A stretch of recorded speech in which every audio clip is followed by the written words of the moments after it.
Dagen efter det store blæsevejr den 28. oktober på lille Liams fødselsdag. Nu skinner solen. Og gårdspladsen den er næsten blæst ren for visne blade. Det er fedt.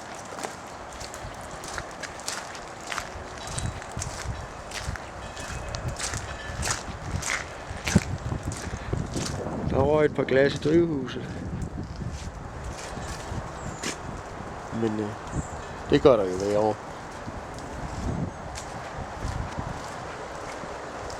Så knækkede toppen af den store gran. Det var lidt ærgerligt.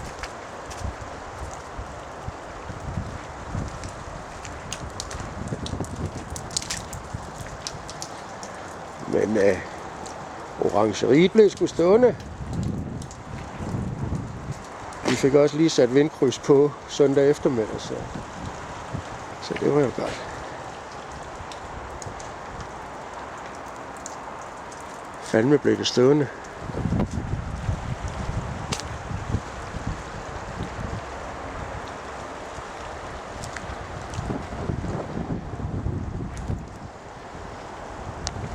Så er det et svedigt arbejde.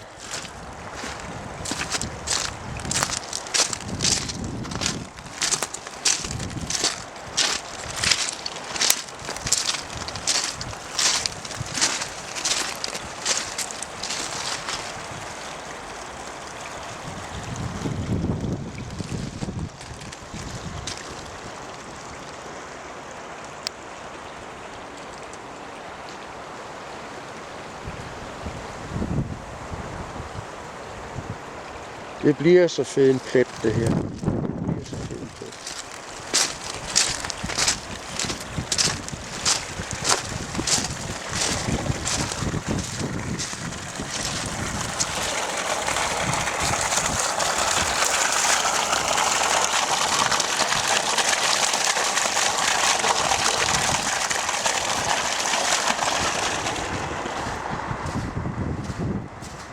Så ligger der lidt ud i regnvandsbassinet, der skal samles op.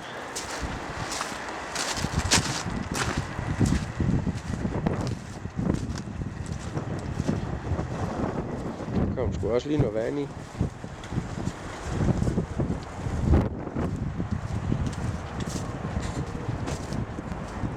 Men heromme lader den skulle få den ordentligt ind på potten.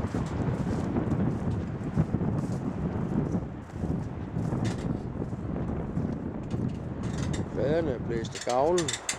Der ligger et eller andet sted ude i bundens mark, ude ved Anhaltens kemikalier og hvad. Og porten. Det er ikke så godt. Gavlen skubbede sig jo lige små 20 cm. Jeg forsøgte i går med lidt afstivning for at holde den, men så blev det sgu for farligt at stå hernede, så ærgerligt nok, jo.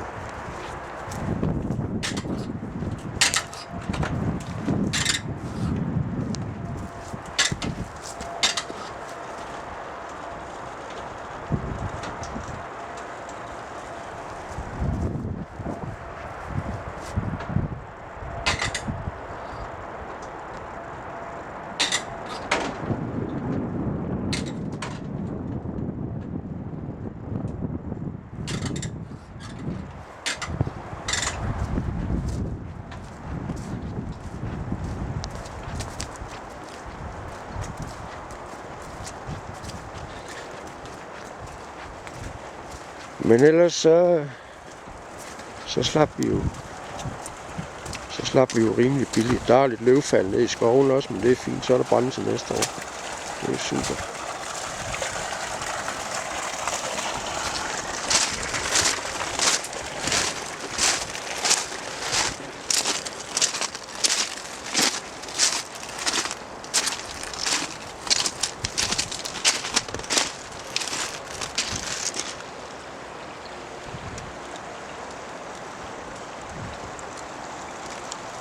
Så det var en solskins efterårshilsen her fra Juleby af, så ha' det godt.